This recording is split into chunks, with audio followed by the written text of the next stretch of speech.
نحمده ونصلي على رسوله الكريم أما بعد فأعوذ بالله من الشيطان الرجيم بسم الله الرحمن الرحيم يسبح لله ما في السماوات وما في الأرض له الملك وله الحمد وهو على كل شيء قدير هو الذي خلقكم فمنكم كافر ومنكم مؤمن والله بما تعملون بصير خلق السماوات والأرض بالحق وصوركم فأحسن صوركم وإليه المصير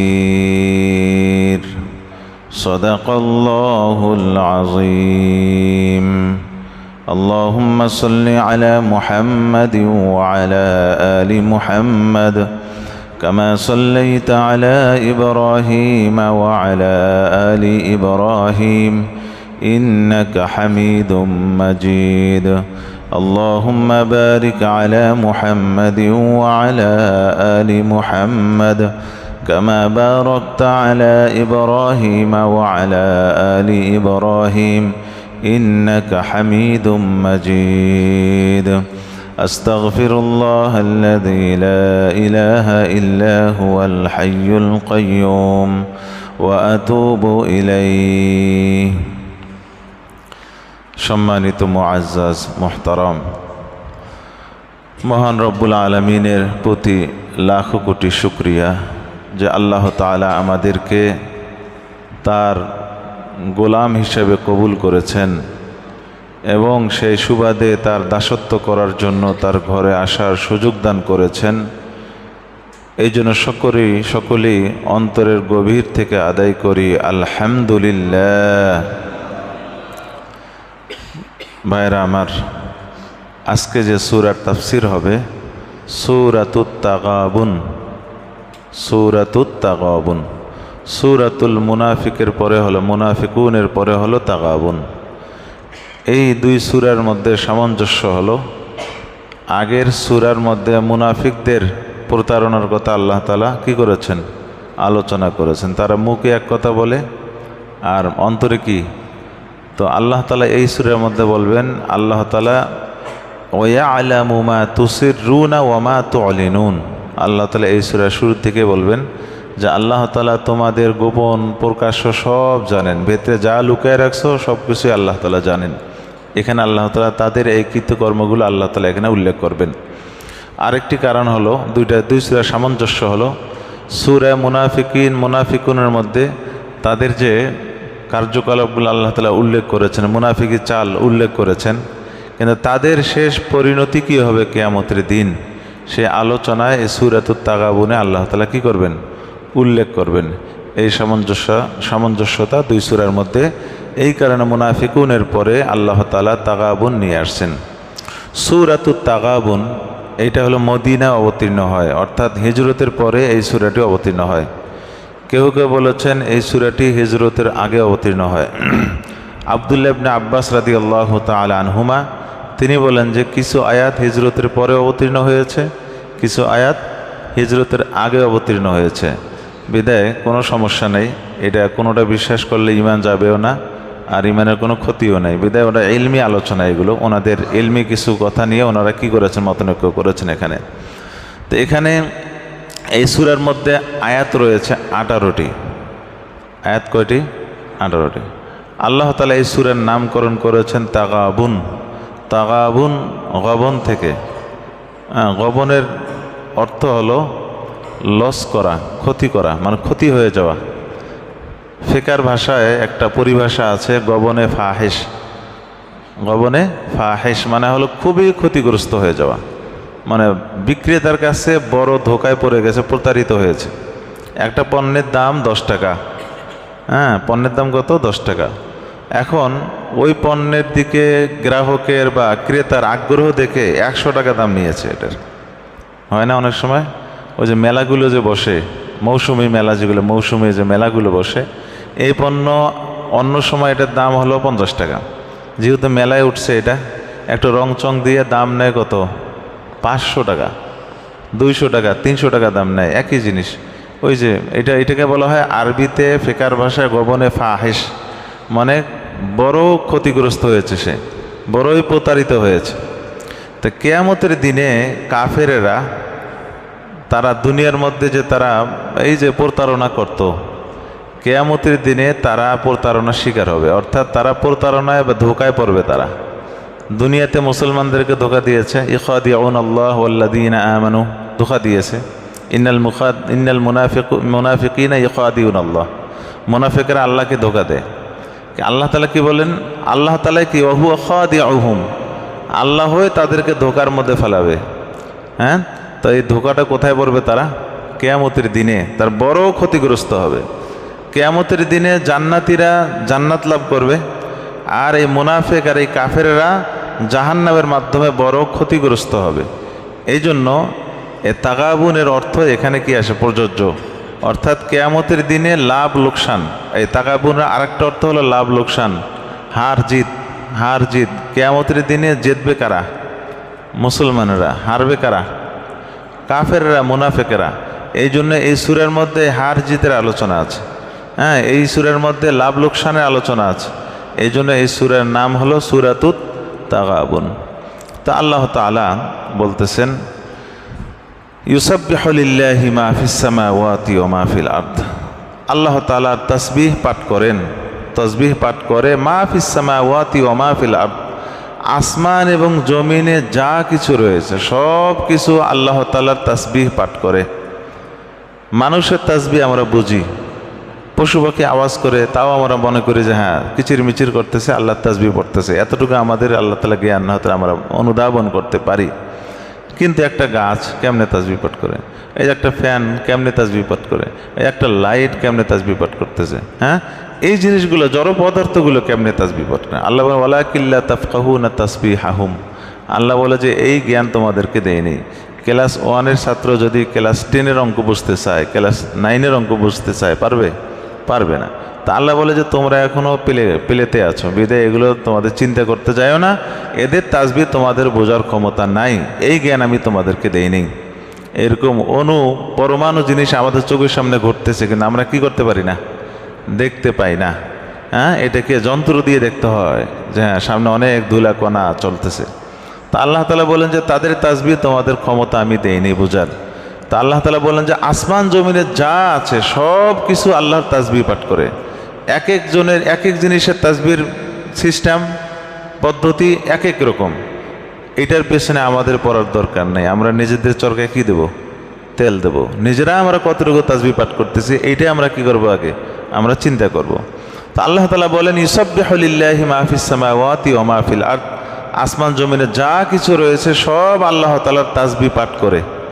এখানে ইউসাব্বিহু বলেছেন। এর আগের সূরার মধ্যে সূরাতুস সফের মধ্যে আছে সাব্বাহা লিল্লাহি মা ফিস সামাওয়াত, মানে সাব্বাহা একই অর্থ, তাসবিহ পাঠ করে, তাসবিহ পাঠ করেছে।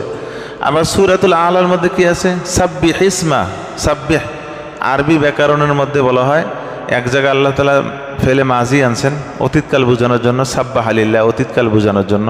আবার এখানে নিয়ে আসছেন সূরা জুমার মধ্যে নিয়ে আসছেন ইউসাব্বিহু লিল্লাহ, মানে হলো বর্তমানকাল বোঝানোর জন্য, মুজারি বলা হয় এটাকে, বর্তমান এবং ভবিষ্যৎ।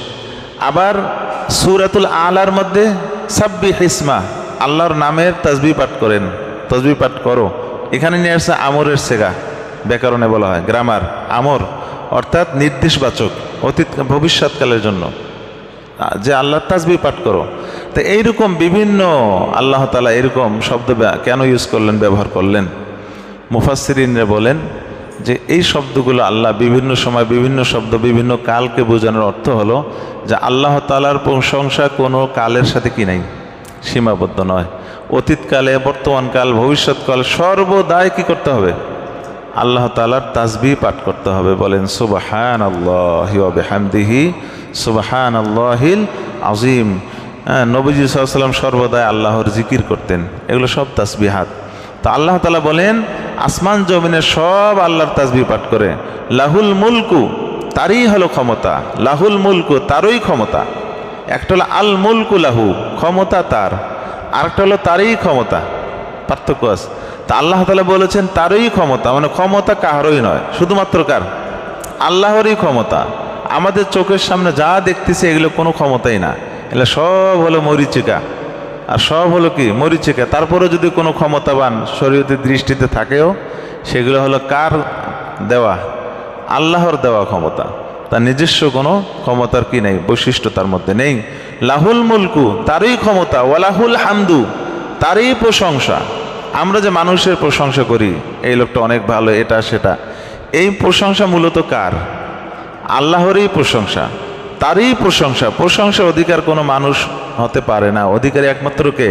আল্লাহ তাআলা। হামদ, প্রশংসা কাকে বলে? হামদ কাকে বলে? আমরা বলি আলহামদুলিল্লাহ, না, হামদ বলা হয় হুয়াস সানাউ বিল লিসান আলাল জামিলিল ইখতিয়ারি সাওয়াউন কানা আলান নিআমাতি আওলা। আরবিতে বললাম আর কি, যে হামদ বলা হয় প্রশংসা করা জবান দিয়ে। কি দিয়ে? জবান দ্বারা প্রশংসা করা, সদিচ্ছায়, অনিচ্ছায় না, ইচ্ছাকৃত আল্লাহর প্রশংসা করা। চাই নিয়ামত আমি পাই আর না পাই, আল্লাহর নিয়ামত আমার বুঝে আসুক আর না আসুক, অথচ প্রত্যেক কদমে আল্লাহর কি আছে? নিয়ামত। অনেক সময় আমি বুঝি না, অসুস্থতা দান করেছে, এখন ভাবতেছে আল্লাহ আমার থেকে নিয়ামত সরাই নিয়েছে। অসুস্থতাও তো একটা নিয়ামত, গুনাহ মাফির, ঠিক না? তো এই জন্য বলা হচ্ছে যে আল্লাহর নিয়ামত বুঝে আসুক আর না আসুক, আল্লাহ তাআলার জবান দিয়ে কি করা? প্রশংসা করা। প্রশংসা করার হামদের বিভিন্ন পদ্ধতি বলেছিলাম। একটা হলো রদিতু বিল্লাহি রব্বা অবিল ইসলামি দীনা অবি মুহাম্মাদিন নবিয়্যাও ওয়া রাসূলা। এভাবে প্রশংসা আল্লাহর করা যায়, আল্লাহর নিয়ামতের শুকরিয়া আদায় করা হয়। হ্যাঁ, আরেকটি হলো যে আলহামদুলিল্লাহ, কি করা? আলহামদুলিল্লাহ বলা। আলা কুল্লি হাল, যদি কি হয় কোনো বিপদে আছেন, অসুখ বিসুখে আছেন, তখন বলতে হয় আলহামদুলিল্লাহি আলা কুল্লি হাল, সর্ব অবস্থায় কার প্রশংসা? আর যদি খুব আনন্দময় অবস্থায় আছেন, সুখে আছেন, শান্তিতে আছেন, তখন বলতে হয় আলহামদুলিল্লাহিল্লাযী বিনিআমাতিহি তাতিম্মুস সালিহাত। আলহামদুলিল্লাহিল্লাযী বিনিআমাতিহি তাতিম্মুস সালিহাত। এগুলো আমাদের মুখস্থ করতে হবে। এগুলো শুধু এক কান দিয়ে শুনলাম, বাসাতে যাইতে যেতে ওই কান থেকে সব বের হয়ে গেল, এমনটা যেন না হয়। এগুলো সাধনা করতে হবে এই আমলগুলো চালানোর জন্য। ভাই কেমন আছেন? আলহামদুলিল্লাহ। ওকে, জোরে বলেন আলহামদুলিল্লাহ, কিন্তু মনে মনে কি থাকতে হবে? বিনিআমাতিহি তাতিম্মুস সালিহাত অথবা আলা কুল্লি হাল, যে কোনো একটা তার দিলের মধ্যে থাকতে হবে, যেন আমার সুন্নতটা যেন আদায় হয়। নবীজি যেভাবে শিখিয়েছেন এইভাবে যেন আমি শুকরিয়া জ্ঞাপন করতে পারি। তো এই জন্য বলা হয় তারই প্রশংসা। ওয়া হুয়া আলা কুল্লি শাইইন কাদির, আল্লাহ তাআলা সব কিছুর ওপর শক্তিশালী, ক্ষমতাধর, ক্ষমতাবান। আল্লাহ রিজিক দেওয়ার প্রতি ক্ষমতাবান। আল্লাহ মৃত্যু দিতে পারেন, জীবন দিতে পারেন, সম্মান দিতে পারেন, বেইজ্জতি করতে পারেন, সব করতে পারেন কে? আল্লাহ তাআলা। আল্লাহ তাআলা সব কিছু করার ক্ষমতা রয়েছে। সুস্থ রাখতে পারেন, অসুস্থ করতে পারেন, ধনী করতে পারেন, দরিদ্র করতে পারেন, মিসকিন বানায় দিতে পারেন। সব কিছুর ক্ষমতা কার? কিন্তু আমরা বুঝি না, মনে করি যে এই সব কিছু মানে আমার বা অমুকের কারণে হলো, আমার কারণে হলো। আমার কারণে যে হলো, এই যে আমি নিয়ামতটা যে পাইলাম, এটা তো আমার কারণে বলা। এগুলো তো হলো কারণই চিন্তা। যারা কারণ ছিল, যে কারণ তো এই চিন্তায় ধ্বংস হয়ে গেল। যত নিয়ামত পেয়েছে কার কারণে? বলে আমার কারণে, আমার যোগ্যতা, আমার সব। হ্যাঁ, আর যখন ক্ষতির মুখোমুখি হয় তখন আর নিজের দোষ দেয় না যে অমুকের কারণে কি আমার ক্ষতিটা হলো। আর যখন উপকার হয় বা কোনো লাভবান হয় তখন নিজের কর্তৃত্ব। অথচ আল্লাহ তাআলা বলেন যে সব কিছুর উপর ক্ষমতাবান কার? ক্ষমতাবান আল্লাহ তাআলা। হুয়াল্লাযী খালাকাকুম, আল্লাহ তাআলা তোমাদের সবাইকে সৃষ্টি করেছেন। হে মানুষ জাতি, তোমাদেরকে সবাইকে সৃষ্টি করেছেন, বিধায় তোমরা কিন্তু এক। আমাদের সমস্ত মানুষ জাতি, পুরুষ হোক মহিলা হোক, সবাই মানুষ বলতে যা বোঝানো হয়, এদের ব্যক্তিত্ব আল্লাহ তাআলা তৈরি করেছেন। এই জন্য আল্লাহ তাআলা বলেছেন হুয়াল্লাযী খালাকাকুম, তোমাদের সবাইকে আল্লাহ সৃষ্টি করেছেন, বিধায় ব্যক্তিত্ব সব এক। কিন্তু ব্যক্তিত্ব নষ্ট করার একটাই মাত্র পন্থা, সেটা আল্লাহ বলতেছেন ফামিনকুম কাফিরুন ওয়া মিনকুম মুমিন। এই ব্যক্তিত্ব বিনষ্টকারী হলো একটি জিনিস, একটি মন্ত্র শুধু, সেটা হলো কুফরি। কুফুরি ছাড়া ব্যক্তিত্ব নষ্ট করার মতো কোনো জিনিস নেই। একজন কালো, একজন ফর্সা, ব্যক্তিত্ব নষ্ট হবে? হবে না। একজন বাংলাদেশি, একজন ইন্ডিয়ান, ব্যক্তিত্ব নষ্ট হবে? হবে না। একজন আরবি, একজন অনারবি, ব্যক্তিত্ব নষ্ট হবে? হবে না। একজন ইংলিশ জানে, একজন মূর্খ, ব্যক্তিত্ব নষ্ট হবে না। ব্যক্তিত্ব নষ্টের একমাত্র উপাদান, একমাত্র ওসিলা, মাধ্যম, সেটা হলো কি? কুফরি। আল্লাহ তাআলা সেটাই বলতেছেন, ফামিনকুম কাফির, তোমাদের মধ্যে কিছু লোক হলো কাফের, কুফরি করে, অমিনকুম মুমিন, আর কিছু লোক কি? ঈমান আনয়ন করেছে, ঈমান এনেছে। আমি যে সৃষ্টি করেছি এইটাকে অনেকে অস্বীকার করে, আবার তোমাদের অনেকে এটাকে স্বীকার করে। অথচ সবাইরই কি করা উচিত ছিল? স্বীকার করা উচিত ছিল। আমি পারলে সবাইকে বাধ্য করতাম স্বীকারোক্তি, যে স্বীকার করো আমি কি তোমাদের সৃষ্টি করেছি, কিন্তু আমি বাধ্য করব না। কেন? আমি তোমাদেরকে যে এরকম সৃষ্টি করেছি, আমি ঈমানকেও সৃষ্টি করেছি, কুফুরিকে সৃষ্টি করে ছেড়ে দিয়েছি। যে যেটা পছন্দ হয় নিয়ে নাও। সব কিছু আমি দেখতেছি, কে কোনটা নিচ্ছ, কে কোনটা নিচ্ছ। আমি তোমাদেরকে সৃষ্টি করেছি, ঈমান কুফুর দুইটাকে ছেড়ে দিলাম। এখন তোমাদের মতো পছন্দ করে, আমি সব দেখতে পাচ্ছি। এইটার হিসাব কখন হবে? কিয়ামতের দিনে হবে। এর সব আল্লাহর সৃষ্টি, কিন্তু আমরা চয়ন করতে ভুল করে ফেলি, নিজেদের মতো কি করে ফেলি? চয়ন করে ফেলি। অনেক সময় গুনাহকেও সবের নিয়তে করতে থাকি, আবার সবকে অনেক সময় কি গুনার কাজে আমরা কি করে ফেলি? এটাকে ব্যবহার করতে কি করে ফেলি। তো আল্লাহ তাআলা বলেন, ফামিনকুম কাফিরুন, তোমাদের মধ্যে কাফের রয়েছে, অমিনকুম মুমিন, এবং তোমাদের মধ্যে মুমিন। ব্যক্তিত্ব নষ্টের একমাত্র উপাদান কি বললাম? কুফুরি। কুফুরি। মুমিনরা হলে এক ব্যক্তিত্বের ছায়া, আর কাফেররা হলো আর একটা ব্যক্তিত্বের আর একটা দল, যেটা আল্লাহ তাআলা বলেছেন, ইন্নামাল মুমিনুনা ইখওয়া, মুমিনরা সবাই পরস্পর ভাই ভাই, ভ্রাতৃত্ব, মুমিনদের মধ্যে একটা ভ্রাতৃত্ব। আবার নবীজি কি বলেছেন? আল কুফরু মিল্লাতুন ওয়াহিদা, কুফুর যারা করে, কুফুরি যারা করে, চাই সে কি হোক, ট্রাম হোক, খ্রিস্টান হোক, ইহুদি হোক, হিন্দু হোক, বৌদ্ধ হোক, সবাই হলো একটি কি মিল্লাতের ওপর তারা রয়েছে। তার মানে দুইটি মিল্লাত, দুইটি গ্রুপ। একটি হলো মুসলমানদের, ঈমানদারদের গ্রুপ, আর একটা কাদের গ্রুপ? কুফুরিদের গ্রুপ, কুফুরের গ্রুপ, দুটি গ্রুপ। এখন একটা প্রশ্ন হলো যে আল্লাহ তাআলা এখানে বলেছেন, ফামিনকুম কাফির অমিনকুম মুমিন, তোমাদের মধ্যে কেউ কাফের রয়েছে, কেউ ঈমানদার রয়েছে। তা আল্লাহ তাআলা কাফেরকে আগে আনলেন কেন? না, ফামিনকুম মুমিন বলতেন, যে ফামিনকুম মুমিন অমিনকুম কাফের, কাফেরটা পরে নিয়ে আসতেন। আগে নিয়ে আসছেন কাকে? কাফের শব্দ। তো কাফেরদেরকে আগে কেন নিয়ে আসলেন? এর কারণ হলো যে পৃথিবীতে কিসের সংখ্যা বেশি? কুফুরের সংখ্যা বেশি, কাফেরের সংখ্যা বেশি। পৃথিবীতে কিসের সংখ্যা বেশি? কাফেরের সংখ্যা বেশি, ঈমানদারের সংখ্যা কম। এইটাকে বোঝানোর জন্য আল্লাহ তাআলা কি করেছেন? কাফের শব্দ নিয়ে আসছেন। এটা আমার কথা না, স্বয়ং আল্লাহ তাআলাই বলেছেন যে আপনি যদি অনুসরণ করেন, আকসারা মিম্মান ফিল আরদ, আপনি যদি অধিকাংশ লোকদের কথা শোনেন তাহলে কিন্তু ইউদিল্লুনাক, আপনি গোমরা হয়ে যাবেন। অধিকাংশ লোক বলতে অধিকাংশ, ওই সময় অধিকাংশ কি ছিল? কুফরের মধ্যে ছিল। তার মানে কিয়ামত পর্যন্ত এমনটাই হবে যে অধিকাংশ পরিমাণ, অধিকাংশ সময়, অধিকাংশ সংখ্যা কে হবে? কাফেরদের সংখ্যা বেশি হবে। নবীজি আল্লাহ তাআলা বলেন যে কলিলুম মিন ইবাদিয়াশ শাকুর, কম সংখ্যকে আমার শুকুর গুজার বান্দা রয়েছে। তার মানে বেশি সংখ্যক হলো কি? কুফুরি, কাফের, অশুকুর, যারা না শুকরি করে, অস্বীকার যারা করে। এই জন্য আল্লাহ তাআলা যেহেতু কাফেরদের সংখ্যা বেশি, এই জন্য তাদেরকে আগে নিয়ে এসে আল্লাহ বলতেন, তোমাদের মধ্যে তো অধিক সংখ্যক কাফের, আর কিছু বান্দা রয়েছে কি? ঈমানদার। আল্লাহু বিমা তা'মালুনা বাসির, বিধায় তোমরা যেটা গ্রহণ করেছো করো, আমি কিচ্ছু বলবো না। তোমাদের স্বাধীনতা দিয়েছি, ইচ্ছাধীন তোমরা এটা গ্রহণ করো। কিন্তু আল্লাহ তাআলা তোমরা যা করতেছো দুনিয়ায়, কে কি গ্রহণ করেছো, আল্লাহ তাআলা সব কিছু লক্ষ্য করতেছে, সব দেখতেছেন। এটার হিসাব কোথায় হবে? কিয়ামতের দিন। এই জন্য বলা হয়, মুফাসসিরিনরা বলেন, মানুষকে আল্লাহ তাআলা 4 শ্রেণীতে সৃষ্টি করেছেন। কয় শ্রেণী মানুষ? এক শ্রেণী মানুষ হলো যাদেরকে আল্লাহ তাআলা আজলের মধ্যে, আলমে আজল, সৃষ্টি দুনিয়াতে আসার আগেই মায়ের পেটে থাকা অবস্থায় তার জন্য ধার্য করেছেন যে সে মুমিন। তার ব্যাপারে সিদ্ধান্ত হয়েছে সাঈদুন, সে নেককার। দুনিয়াতে এসে সে নেক কাজই করে। মৃত্যুর সময় ওই নেক কাজের উপরে তার মৃত্যু হয়, খাতেমা বিল খায়ের হয়। একবারে যেভাবে আল্লাহ সিদ্ধান্ত নিয়েছেন ওইভাবে দুনিয়াতে চলছে, এবং মৃত্যুর সময় তার ওই কি? খাতেমা বিল খায়ের, হ্যাঁ, তার সুন্দর শেষ পরিণতিটা ভালোই হয়। এই একটা শ্রেণী। আর একটা শ্রেণী হলো যে যাদেরকে আল্লাহ তাআলা তার আলমে আজলের মধ্যে লিখেছেন যে সে বেঈমান, সে জাহান্নামী। তো দুনিয়াতে এসেও জাহান্নামের কাজ করতে থাকে। মৃত্যুর সময় ওই জাহান্নামের উপরে কি হয়? মৃত্যু হয়। দুই শ্রেণী। আর এক শ্রেণীর লোক হলো যে আল্লাহ তাআলা মায়ের গর্ভে লিখেছেন সাঈদ, মানে কি নেককার, সে ভাগ্যবান, কিন্তু দুনিয়ায় এসে জাহান্নামী কাজ করে, বদ্দিনী কাজ করে, হ্যাঁ, ইমান হারা, কুফুরের উপর চলে। কিন্তু মৃত্যুর আগে তার সামনে তার তাকদীরের যে খাতা রয়েছে এটা পেশ করা হয়। পেশ করলে মৃত্যুর আগে আল্লাহ তাআলা তাকে ঈমান নসিব করে দেয়। তখন সে ঈমান নিয়ে কি চলে যান।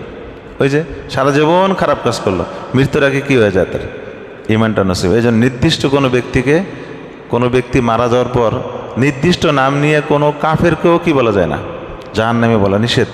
হতে পারে মৃত্যুর সময় কি হয়েছে, হ্যাঁ কাফেররা জাহান্নামী, ঠিক আছে, কিন্তু আপনি নির্দিষ্ট একটা হিন্দুর নাম বললেন যে হ্যাঁ এলো জাহান্নামী, আপনি জানেন সে জাহান্নামী কিনা, সে মৃত্যুর সময় আসলে ঈমান নসিব যদি হয়ে যায় তখন কি করবেন? এই জন্য সুনির্দিষ্ট কোনো ব্যক্তির ব্যাপারে এরকম সিদ্ধান্ত দেওয়া নিষেধ। তা তিন শ্রেণী বললাম। চতুর্থ শ্রেণী হলো যে আল্লাহ তাআলা তার আলমে আজলির মধ্যে লিখেছেন যে সে হলো শাকী, অর্থাৎ সে হলো জাহান্নামী, কিন্তু দুনিয়াতে এসে অনেক ভালো ভালো কাজ করবে, জান্নাতি অনেক কাজ করবে। মৃত্যুর আগে তার কপাল খারাপ, ওই কুফরি অবস্থা কী হয়ে যাবে, সে মারা যাবে। কত বড় একটা আমাদের দুশ্চিন্তার বিষয়। আমরা তো অনেক আরামে আছি, হ্যাঁ অনেক আরামে আছে। এই তিনটি শ্রেণী, এই চারটি শ্রেণীর দিকে চিন্তা করলে আল্লাহ তাআলার দয়া আর মায়া ছাড়া আমাদের শেষ পরিণতির কোনো কি নেই, কুল কিনারা নেই। এই জন্য সবসময় আল্লাহর দয়ার মহতাজ, আল্লাহর কাছে দোয়া করা। এই জন্য দোয়ার মধ্যে আল্লাহ শিখিয়ে দিয়েছেন ইহদিনাস সিরাতাল মুস্তাকিম, সঠিক পথের ওপর আপনি আমাদেরকে রাখেন, সঠিক পথের ওপর রাখেন, কখনো যেন পথ হারা হয়ে না যায়। সারা জীবন পথের ওপর থাকলাম, শেষে গিয়ে বদ্দিন হয়ে গেলাম, এমন যেন না হয়। আল্লাহ তাআলা আমাদের প্রথম শ্রেণীদের অন্তর্ভুক্ত করেন, আল্লাহুম্মা আমিন। এরপরে আসুন, খলাকাস সামাওয়াতি ওয়াল আরদ, আল্লাহ তাআলা আসমান এবং জমিন সৃষ্টি করেছেন বিল হাক্কি, যথাযথভাবে। এটাকে আল্লাহ তাআলা অনর্থক সৃষ্টি করেন নাই। আসমান জমিন সৃষ্টির পেছনে অনেক অনেক রহস্য রয়েছে, এটা একটা তাফসির। আরেকটা তাফসির হলো আল্লাহ তাআলা আসমান এবং জমিনকে সৃষ্টি করেছেন লিল হাক্কি, ন্যায় প্রতিষ্ঠার জন্য। কে প্রতিষ্ঠার জন্য? আল্লাহর দিন কায়েমের জন্য, আল্লাহর বিধানকে প্রতিষ্ঠা করার জন্য আসমান জমিন কি করেছেন, সৃষ্টি করেছেন। আসমান জমিন সৃষ্টি কেন করেছেন? মানুষ যেন আসমান জমিনের সুবিধাগুলো ভোগ করে আল্লাহর দিন কি করতে পারে, কায়েম করতে পারে। আর আমরা আসমান জমিনের যত কি খেদমত, আসমান বৃষ্টির পানি দিচ্ছে, জমিন কি দিচ্ছে, শস্য দিচ্ছে, এগুলো খাচ্ছি, ভোগ করতেছি, আর যত বদ্দিনী, যত নাফরমানি, যত গুনাহ আর পাপাচারে আমরা লিপ্ত হচ্ছি। অথচ আল্লাহ তাআলা বলেন আমি আসমান আর জমিন যে সৃষ্টি করেছি তোমাদের জন্য, এখান থেকে তোমরা যে উপকৃত হও, এইটা তো লিল হাক্কি, কিসের জন্য? আমার দিন কায়েমের জন্য। কিসের জন্য? আমার দিন কায়েমের জন্য। আর তোমরা কায়েম করা হলো বদ্দিনী। এটা আল্লাহ তাআলা বলতেছেন ওয়াসাওয়ারাকুম, আল্লাহ তাআলা তোমাদেরকে আকৃতি দান করেছেন, তোমাদের আকৃতি দান করেছেন, ফা আহসানা সুওয়ারাকুম, এবং তোমাদের আকৃতি সুন্দর করেছেন। তোমাদের মতো এত সুন্দর আকৃতি পৃথিবীর কোনো মাখলুককে আল্লাহ তাআলা দেন নাই। কোনো মানুষ কি চায় যে আমি এই যে বর্তমানে যে একটা কি হচ্ছে চেহারা বা একটা বিকৃতির একটা কি অপারেশনের মাধ্যমে বিকৃত হয় না, এরকম কোনো মানুষ দেখেছেন যে বিকৃত হয়ে কুত্তা হয়ে গেছে, বা কুত্তা হইতে চায়, বা বিকৃত হয়ে কি গরু হইতে চায়, গরুর আকৃতি ধারণ করতে চায়, এমন কি আছে? কোনো নাই। হয়তো এতটুকু যে বিকৃত হয়ে সে হয়তো কি পুরুষ থেকে কি হয়ে যাচ্ছে মহিলা, মহিলা থেকে পুরুষ, বা তৃতীয় লিঙ্গ, এটা তো ভিন্ন জিনিস। কিন্তু সে অন্য মাখলুক হওয়ার জন্য মানুষ ব্যতিব্যস্ত হয়ে পড়েছে, এটা কেউই চায় না। কেন? সবচেয়ে উৎকৃষ্ট, সবচেয়ে সুন্দর হলো কার গঠন? মানুষের গঠন। মানুষ দুই পায়ে দাঁড়ায়, আর অন্যান্য পশু চার পায়ে কি নিজেকে এইভাবে কি আপনার রুকুর সুরতে, এই যে এরকম ভর দিয়ে দাঁড়াতে হয় তাদের। আমাদেরকে আল্লাহ তাআলা দুই পায়ে দাঁড় করানোর শক্তি দিয়েছেন। এই যে আরো কত কিছু, দুটি চোখ দিয়েছেন, এক জায়গায় সব দিয়েছেন, তাও আবার চেহারাটা কত সুন্দর। এখন প্রশ্ন হলো যে অনেক মানুষের চেহারা তো একেবারে কি কুৎসিত, তো বলে যে এটা তো তুলনামূলক কুৎসিত, ফর্সার তুলনায় কালো একটু অসুন্দর লাগে। কিন্তু সামগ্রিকভাবে দেখেন তো অন্য পশুর তুলনায় সে সুন্দর কিনা? অবশ্যই সুন্দর। এই জন্য আল্লাহ তাআলা বলেন যে আমি মানুষকে সুন্দর আকৃতি দান করেছি, ওয়া ইলাইহিল মাসির, এবং আল্লাহর দিকে তাদের প্রত্যাবর্তন হবে। মানুষের প্রত্যাবর্তন কার দিকে? আল্লাহ তাআলার দিকে। ইয়ালামু মা ফিস সামাওয়াতি ওয়াল আরদ, আসমান এবং জমিনে যা কিছু রয়েছে সব কিছু আল্লাহ তাআলা জানেন। ওয়ায়ালামু মা তুসিররুনা ওয়া মা তু'লিনুন, এবং আল্লাহ তাআলা জানেন যা তোমরা গোপন রাখো, ওয়া মা তু'লিনুন যা তোমরা প্রকাশ করো, সব কিছু আল্লাহ তাআলা জানেন।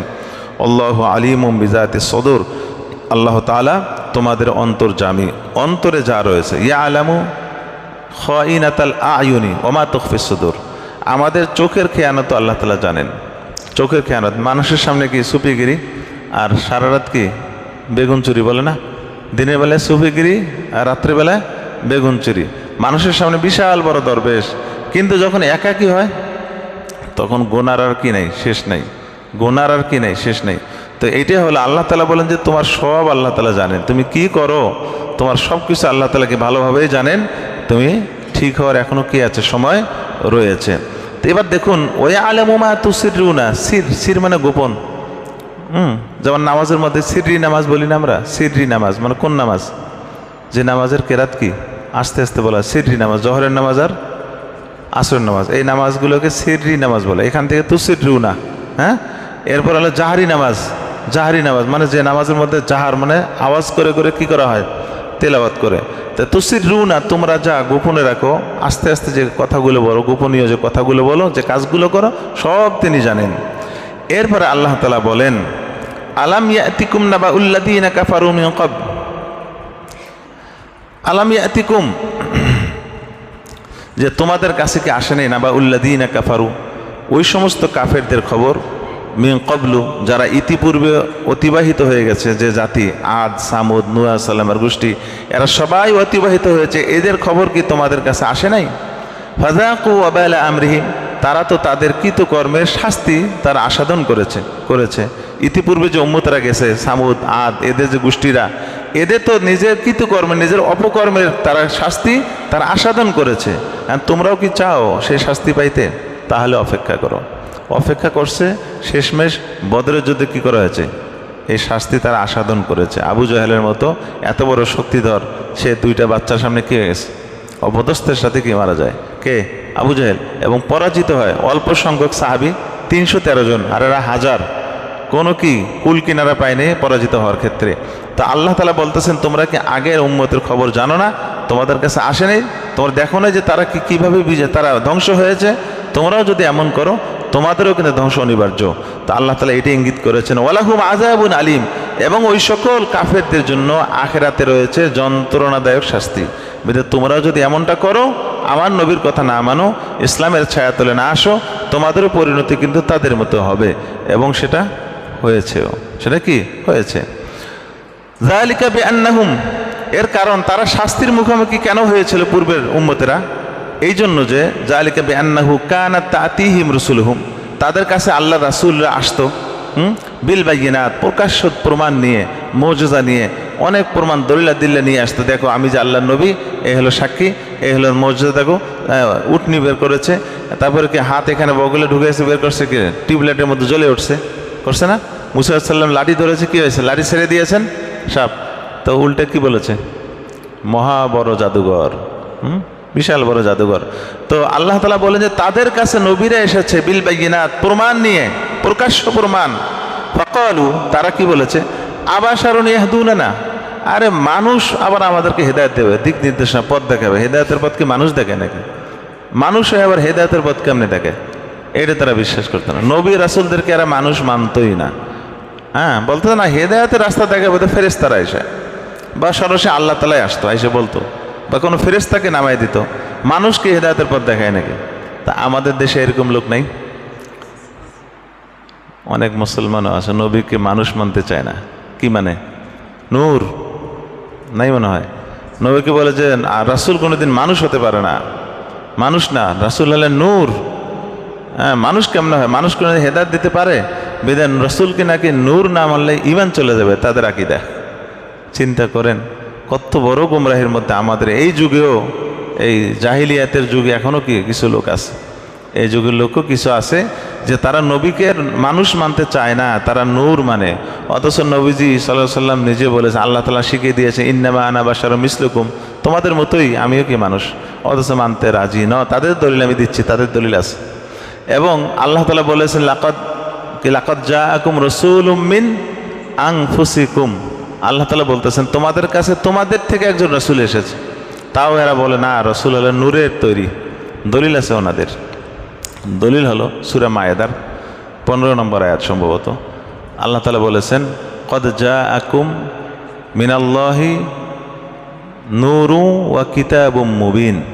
খেয়াল করেন, আপনার শিক্ষিত মহলে এই জন্য বললাম, অন্য ছোটো মোটো ইয়ে হলে বলতাম না। এটা বুঝতে হলে আয়াতটা বুঝতে হবে। কদ জাআকুম মিনাল্লাহি নূরু ওয়া কিতাবুম মুবিন। আল্লাহ তাআলা বলতেছেন তোমাদের কাছে এসেছে মিনাল্লাহ, আল্লাহর পক্ষ থেকে নূরুন, নূর, এবং ওয়া মানে এবং, এবং কিতাবুম মুবিন, স্পষ্ট কিতাব। তাহলে তারা দলিল দিচ্ছে আল্লাহ বললেন তোমাদের কাছে নূর আসছে এবং কি আসছে, স্পষ্ট কিতাব। তাহলে এখানে অর্থ হলো কি, কিতাব মানে তো কিতাবে কোরআন, তাহলে নূর মানে কি, নবী। ব্যাপারটা বোঝেন নাই? তাহলে আল্লাহ তাআলা বললেন কি কদ জাআকুম মিনাল্লাহি নূরুন, মানে তোমাদের কাছে আসছে নূর মানে নবী, ও কিতাবুম মুবিন, এবং কি সুস্পষ্ট কিতাব, পরিষ্কার। এখানে নবীকে কি বলা হচ্ছে, নূর বলা হচ্ছে। এখন ওনারা যদি এইভাবে বুঝে, তার আমাদের তো করার কিছু নেই। এখানে তো মুফাসসিরিনদের বোঝাটা আসল বোঝা না, হাদিস যেটা বলে, আয়াত অন্য আয়াত যেটা বলে, এটা তো বুঝতে হবে। এখন মুফাসসিরিনরা বারবার বুঝাচ্ছেন ওনাদেরকে যে বাবা এখানে আসলে তোমরা যেটা অর্থ বলতেছো এটা নয়। কি অর্থ? এখানে অর্থ হলো কদ জাআকুম মিনাল্লাহি নূরুন মানে হলো ওই কিতাবেই, ওয়া কিতাবুম মুবিন, স্পষ্ট কিতাব। এটাকে তাকে তাফসির করতেছে, নূরটা কি তাফসির করতেছে কিতাবুম মুবিন দিয়ে। এখানে যে ওয়াওটা আছে, এবং এই ওয়াওটাকে বলা হয় আতফে তাফসিরি, ওয়াওকে বলা হয় আতফে তাফসিরি। গ্রামের ভাষা একটু বুঝাই দিচ্ছি, হ্যাঁ, যে আতফে তাফসিরি, অর্থাৎ তোমাদের কাছে আসছে নূর, এটা তাফসির করতেছেন ওয়া কিতাবুম মুবিন, মানে সেটা কি সুস্পষ্ট কিতাবটা আসছে। এটার প্রমাণ কি? প্রমাণ পরে আয়াতে আল্লাহ তাআলা পরেই বলতেছেন, এরপরে বলতেছেন ইয়াহদি বিহিল্লাহু, ইয়াহদি বিহিল্লাহু, যে এই ইয়াহদি হেদায়েত দান করে, বিহি মানে এই নূর এবং কিতাব দিয়ে।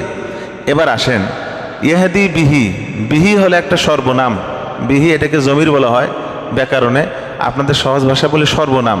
সর্বনাম এক বচন আছে, দুই বচন আছে, এবং কি আছে, বহু বচন আছে না? তা এখানে বিহি সর্বনাম এক বচন নিয়ে আসছে। তা যদি নূর আর কিতাব দুইটা আলাদা হয়, নবী এবং কিতাব আলাদা হয়, তাহলে কি এক বচন আনতেন না দুই বচন আনতেন? দুই বচন আনতেন না, বিহিমা বলতেন না? তা আল্লাহ তাআলা তো ইয়াহদি বিহিল্লাহু বলছেন, বিহি মানে এক বচন আনছেন। তার মানে নূর আর ওই কিতাব একই জিনিস, নূর আর কিতাব কি একই জিনিস। এই জন্য আল্লাহ তাআলা ইয়াহদি বিহি এক বচন কি নিয়ে আসছেন, সর্বনাম। এই জিনিসটা ওনাদেরকে বুঝে আসে না। এখন মুফাসসিরিনরা কি ওনাদেরকে কি খাওয়াই দেবে কিনা আমার বুঝে আসে না, যার কারণে ওনারা এটা বুঝতে চান না। যেটা বোঝেন ওইটার উপরে কি তাদেরকে ইয়াকিন, যার কারণে কি এই আমাদের উম্মতের মধ্যে এখন এত যে মানে গ্যাঞ্জাম, নিজের মতো করে কি আয়াত বোঝে, নিজের মতো করে হাদিস বোঝে, নিজের মতো করে ইসলাম বোঝে, নিজের মতো করে ইবাদত করে, বাস এইভাবে কি মানুষ আস্তে আস্তে অধঃপতনের দিকে আমরা যাচ্ছি।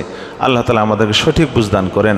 তা আল্লাহ তাআলা বলেন যে ওই কাফেররা তারা বলতো তাদের এই শাস্তির কারণ, অধঃপতনের কারণ হলো তাদের কাছে যখন নবীরা আসতো তখন ফাকালু, তারা বলতো আবাশারু ইয়াহদুনানা, আরে মানুষকে আমাদেরকে হেদায়েত দেবে নাকি? হেদায়েত তো দেবে হয়তো আল্লাহ নিজে আসবে।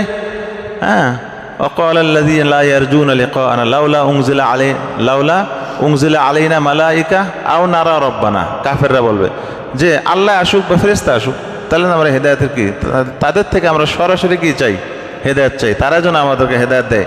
ওই মোহাম্মদ গরিবের বাড়িতে হয়েছে একজন মানুষ, হের থেকে হেদায়েতের কথা আমরা কেন শুনবো?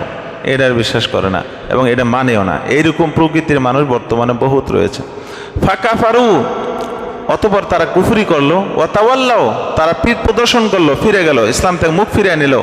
ওয়াস্তাগনাল্লাহ, আল্লাহ বলে যে আল্লাহ তাআলাও বেপরোয়া তাদের ব্যাপারে, আল্লাহর কোনো পরোয়া নেই। আল্লাহকে মুখাফিক্কি নাকি? তোমাদের ইসলাম আনলে আমার আল্লাহর লাভ আছে, কাফের হলে আল্লাহর কোনো ক্ষতি আছে?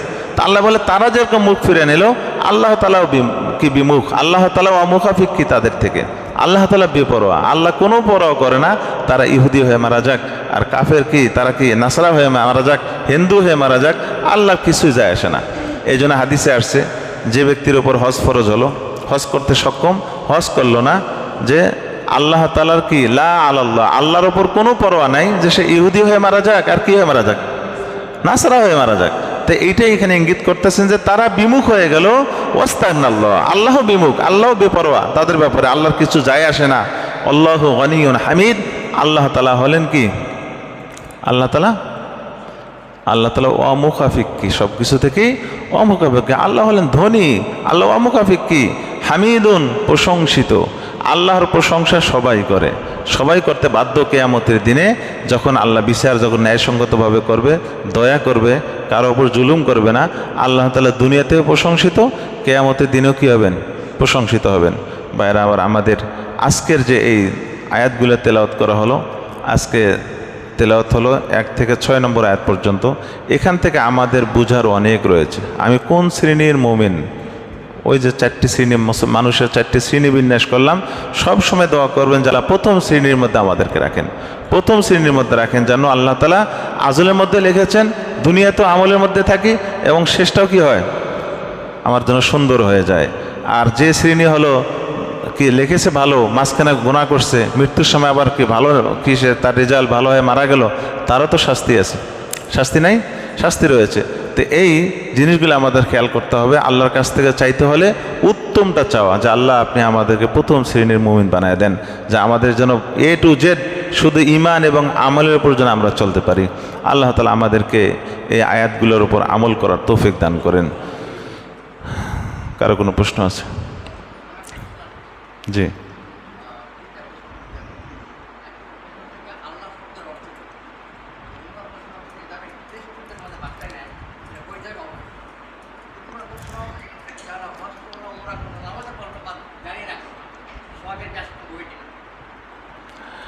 আল্লাহ শব্দের অর্থ হলো ইলাহ। আল ইলাহু থেকে আল্লাহু, এখানে আমাদের ব্যাকরণে বলা হয়, এটাকে বলা হয় তালিল, বুঝছেন? মূলত ইলাহ মানে কি, ওখান থেকে কি বানানো হয়েছে? আল্লাহ, আল ইলাহ থেকে আল্লাহ। আর 2 নম্বর বললেন যে টেক্সট টিউবের মাধ্যমে বাচ্চা নেওয়া যাবে কিনা। এই তো টেক্সট টিউবের অনেকগুলো পদ্ধতি রয়েছে। একটা হলো পরপুরুষের বীর্য কি তার স্ত্রীর গর্ভে দেওয়া। তো এইটার যতগুলো পদ্ধতি হতে পারে সবটাই হারাম। পরপুরুষের বীর্য চাই স্ত্রীর গর্ভে ডাইরেক্ট দেওয়া, অথবা স্ত্রীর বীর্য বের করে দুইটাকে একসাথে মিক্স করে কি করা, গর্ভে দেওয়া, যত পদ্ধতি হতে পারে এটার সবটাই হারাম। একটা শুধু অনুমতি দেওয়া হয় কিছু কিছু কিতাবে, সেটা হলো স্বামী আর স্ত্রী দুইজনের নুতফা নিয়ে প্রসেসিং করে যদি স্ত্রীকে গর্ভে দেওয়া হয়, তাহলে এইটার ব্যাপারেও অনেকে বলছে এটাও হারাম। কিন্তু অনেকে একটু কি দিয়েছেন, শিথিলতা দিয়েছেন যে এটা অবকাশ আছে। হ্যাঁ, আচ্ছা, টেক্সট টিউব। এরপরে হলো আপনি কি বললেন 3 নম্বর? আচ্ছা, হজ করলো, উমরা করলো, নামাজ পড়লো, কিন্তু দাঁড়িয়ে রাখলো না, এখন এই ইবাদতে সব পাবে কিনা?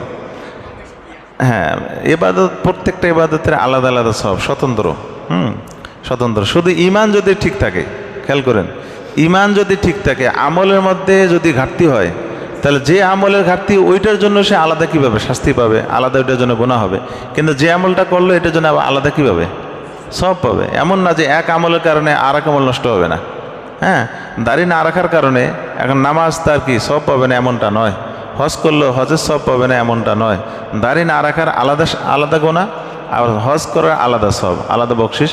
এটার ফায়সালা আল্লাহ তাআলা কিয়ামতের দিন দান করবেন। কিন্তু অবশ্যই খেয়াল করতে হবে যেন বেয়াদবি না হয়ে যায়। নবী আমাকে নির্দেশ দিয়েছেন দাড়ি রাখো, আমি জেদ করে রাখলাম না কোনো ওজর ছাড়া, এটা কিন্তু চরম গুস্তাখি নবীদের সাথে। জি,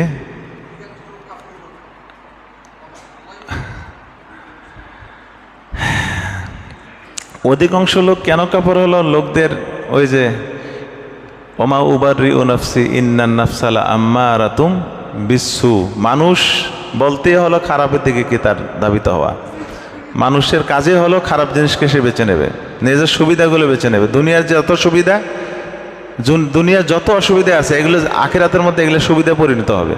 আর দুনিয়ার যত সুবিধা আছে এগুলো আখিরাতে কী হবে, অসুবিধা পরিণত হবে। তা মানুষের নেচারটাই হলো সুবিধা ভোগ করা। তা সুবিধার জন্য মানুষের নফসে হলো খারাপের দিকে যাবে। তা ম্যাক্সিমাম লোকই তো খারাপই চাইছে, বিদেশে কাফের হয়ে গেছে। এখন আল্লাহ তো ইচ্ছা করলে সবাইকে মুমিন বানাইতে পারতেন। এই জন্য তো আল্লাহ তাআলা বলছেন যে আমি ছেড়ে দিয়েছি, তোমাদেরকে সৃষ্টি করেছে, ঈমানও ছেড়ে দিয়েছি, কুফরও ছেড়ে দিয়েছি। এখন যে যারা মনে হচ্ছে বেছে নাও, যার যেটা পছন্দ হয়, আখিরাতে এটার বিচার হবে। জি, আর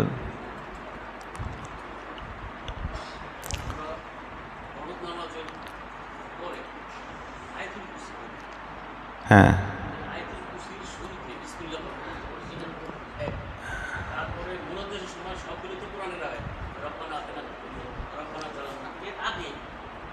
বিসমিল্লাহ। আচ্ছা, হ্যাঁ হ্যাঁ।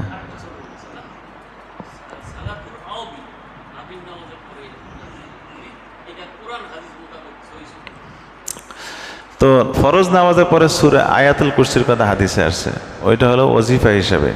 বিসমিল্লাহ বললেও সমস্যা নেই, বাকি বললেই ভালো, না বললে ফজিলতের একটুও কমতি হবে না। কেন আয়াতুল কুরসির কথা বলা হয়েছে, ওইটা হলো জিকির হিসাবে, তেলাওয়াত হিসাবে না। ওটা কী হিসাবে? জিকির।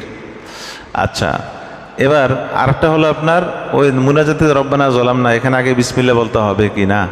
না, বলা যাবে না। কেন? ওটা দোয়া, দোয়ার আগে কি নাই? বিসমিল্লাহ নাই। তওয়াফ করা অবস্থায় যে দোয়া কবুল হয় না, ওখানে কি হাত তুলে দোয়া করেন? ওখানে হাত তুলে দোয়া করা নিষেধ। ওখানে হাত তুলে দোয়া করা নিষেধ। ওই দোয়াটা চলন্ত অবস্থায়, তওয়াফ অবস্থায় হাত ছেড়ে দিয়ে করতে হয়। হ্যাঁ, এরকম কিছু জায়গা আছে যেখানে আত্তাহিয়াতুর আগে বিসমিল্লাহ বলা যায়। হ্যাঁ, বিসমিল্লাহ। অথচ আপনি প্রথম শুরু করতেছেন আত্তাহিয়াত, বিসমিল্লাহির রহমানির রহিম, আত্তাহিয়াতু লিল্লাহি ওয়া সালাত, তারপর বিসমিল্লাহির রহমানির রহিম, আল্লাহুম্মা সাল্লি আলা মুহাম্মাদ, এগুলোকে পড়া যায়? যায় না। আচ্ছা, এরকমই আপনি যে কোনো বিষয়ে যেটা হাদিসে যেটা যতটুকু আসছে এতটুকুই, এর বাইরে কোনো কিছু বৃদ্ধিও করা যাবে না, কোনো কিছু কমানো যাবে না। আরেকটা বললেন হলো আপনি আউয়াবিনের নামাজ, আউয়াবিনের নামাজের হাদিস আসছে, হাদিস যদিও জয়ীফ হাদিস, হাদিস আসছে 6 রাকাত নামাজ, সুন্নত সহ 6 রাকাত পড়তে পারেন, সুন্নত ছাড়াও 6 রাকাত পড়তে পারেন। আপনার জন্য যেটা সুবিধা, সুন্নত ছাড়া 6 রাকাত পড়লে বেশি সব পাইলেন একটু, আর সুন্নত সহ 6 রাকাত পড়লে ওই 12 বছরের ফজিলতটা পাবেনি, এতে কোনো সমস্যা নেই। এরকম হাদিসে দুর্বল হাদিস, কিন্তু ফজিলতের ক্ষেত্রে এ হাদিসও কি গ্রহণযোগ্য। বিদা ওয়াবিনের নামাজ আপনি সাথে সাথে পড়ে নিতে পারেন, বা পরে বাসায় গিয়েও ঠান্ডা মাথায় কি ঈশার রক্ত হওয়ার আগ পর্যন্ত এটার টাইম। এমন না যে আপনি মাগরিবের পরেই আপনার পড়তে হবে। আপনি মাগরিবের পরে 2 রাকাত সুন্নত পরে একটু রিল্যাক্স চাটা খাইলেন, তারপরে মাঝখানে একটু কি আপনি একটু সুযোগ পেলেন, লাইটটা অফ করে অন্ধকারে আপনি কয় রাকাত নামাজ পড়ে নেন, 6 রাকাত বা 4 রাকাত পড়ে নেন, বাস।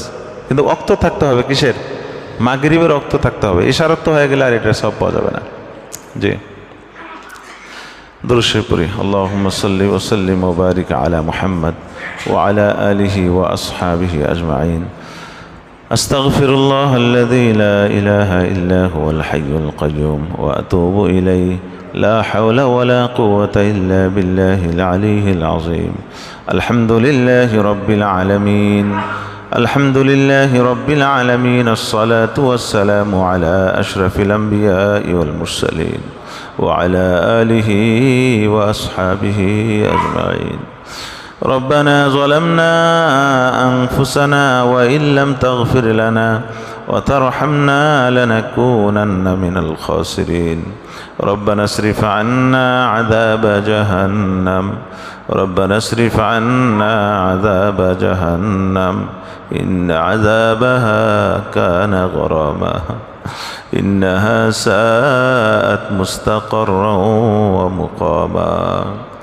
اللهم صل وسلم وبارك على محمد وعلى آله وأصحابه أجمعين. رب ارحمهما كما ربياني صغيرا، رب ارحمهما كما ربياني صغيرا. يا الله يا رحمن يا رحيم يا أرحم الراحمين يا أكرم الأكرمين. আমরা আপনার কতিপয় গুনাহগার বান্দা আপনার কালামুল্লাহ শরীফের ক্লাসে বসে তাফসীর শোনার উদ্দেশ্যে আমরা বসেছি। দুনিয়াবি কোনো স্বার্থ এখানে জড়িত নাই মাওলা। ইয়া আল্লাহ, এখানে কোনো স্বার্থ নাই, শুধুমাত্র আপনাকে পাওয়ার স্বার্থ, শুধু আপনার রেজামন্দির স্বার্থ মাওলা, আপনার ক্ষমার স্বার্থ রয়েছে। আপনি যেন আমাদেরকে ক্ষমা করে দেন, আমাদের প্রতি রাজি হয়ে যান, খুশি হয়ে যান, একমাত্র এই স্বার্থে আমরা এখানে বসেছি মাওলা। আপনি আমাদেরকে মাফ করে দেন, আমাদের গুনাহগুলো মাফ করে দেন। ইয়া আল্লাহ, আশহরুল হরম সম্মানিত মাসের মধ্যে জিলকদ মাস মাওলা, জিলকদ মাসের মধ্যে আমরা হাত তুলেছি মাওলা। আপনি আমাদেরকে খালি হাতে ফিরায়েন না, আমাদের প্রতি আপনি রাজি এবং খুশি হয়ে যান। আমাদের প্রতি আপনি রাজি এবং খুশি হয়ে যান, আমাদেরকে আপনি মাগফিরাত করে দেন রব্বুল আলামিন। আপনি আমাদেরকে হাকিকি মুমিন বানিয়ে দেন, আপনি আমাদেরকে হাকিকি মুমিন বানিয়ে দেন রব্বুল আলামিন। ইয়া আল্লাহ, মুনাফিকি চাল থেকে, মুনাফিকের প্রতারণা থেকে আপনি আমাদেরকে হেফাজত করেন রব্বুল আলামিন। আপনি আমাদের সকলকে হায়াতে তয়্যিবা দান করেন ইয়া আল্লাহ, আপনি আমাদের সকলকে হায়াতে তয়্যিবা দান করেন রব্বুল আলামিন। ইয়া আল্লাহ, আজকে তাফসিরে যে আয়াতগুলো তেলাওয়াত করা হলো, যে আলোচনাগুলো করা হলো মাওলা, আপনি আমাকে, আমাদের সকলকে এইগুলোর উপর ইয়া আল্লাহ সঠিকভাবে আমল করার তৌফিক দান করেন, আপনার নির্দেশনা মেনে চলার তৌফিক দান করেন ইয়া আল্লাহ। যেভাবেই হোক আপনি আমাদেরকে আপনার সঠিক পথে পরিচালিত করেন, তাও আন আও কারহা, ইচ্ছায় হোক অনিচ্ছায় হোক, বাধ্য করে হলেও মাওলা আপনার দিনের উপর আপনি আমাদেরকে অবিচল রাখেন মাওলা। আপনার কাছে আমাদের ইয়া আল্লাহ আবেদন, আপনি আমাদেরকে বাধ্য করে হলেও দিনের উপর রাখেন। শয়তানকে আমাদের থেকে আপনি দূরে সরিয়ে দেন রব্বুল আলামিন। ওয়াসওয়াসা থেকে আমাদেরকে দূরে সরিয়ে দেন ইয়া আল্লাহ। ওয়াসওয়াসা যেন আমাদের থেকে দূরে সরে যায়। ঈমানের মধ্যে ওয়াসওয়াসা, আমলের মধ্যে ওয়াসওয়াসা, সব কিছুর মধ্যে ওয়াসওয়াসা এসে আল্লাহ, শয়তানের ওয়াসওয়াসা এসে আল্লাহ আমাদেরকে ডিস্টার্ব করে, আমাদেরকে আপনি হেফাজত করেন রব্বুল আলামিন। আপনি আমাদের নেককার দিনদার বানিয়ে দেন, আমাদের আল্লাহ স্ত্রী সন্তানদেরকেও আপনি বানিয়ে দেন, তাদেরকেও নেককার দিনদার বানিয়ে দেন মাওলা। আপনি আমাদের দোয়া কবুল মঞ্জুর করেন, আপনি আমাদের গুনাহগুলো ক্ষমা করে দেন ইয়া আল্লাহ। আশহরুল হরুম, সম্মানিত মাসের সম্মান বজায় রাখার তৌফিক দান করেন, প্রকাশ্য গুনাহ থেকে হেফাজত করেন, গোপনীয় গুনাহ থেকে হেফাজত করেন ইয়া আল্লাহ। আপনার প্রতি আমাদের মহাব্বতের ইয়া আল্লাহ একমাত্র পরিচয়, একমাত্র পরীক্ষা হলো যে নির্জনে গুনাহ থেকে বেঁচে থাকা। নির্জনে গুনাহ থেকে বাঁচা হলো একজন মুমিন আল্লাহর সাথে তার মহব্বত কতটুকু নিখুঁত, কতটুকু গভীরের, এটা আল্লাহ বোঝা যায় মাওলা। এইরকম আপনি আমল আমাদেরকে দান করেন আল্লাহ। আপনি আমাদের দোয়া কবুল মঞ্জুর করে নেন। সুবহান রাব্বিকা রাব্বিল ইজ্জাতি আম্মা ইয়াসিফুন ওয়া সালামুন আলাল মুরসালিন ওয়ালহামদুলিল্লাহি রাব্বিল আলামিন।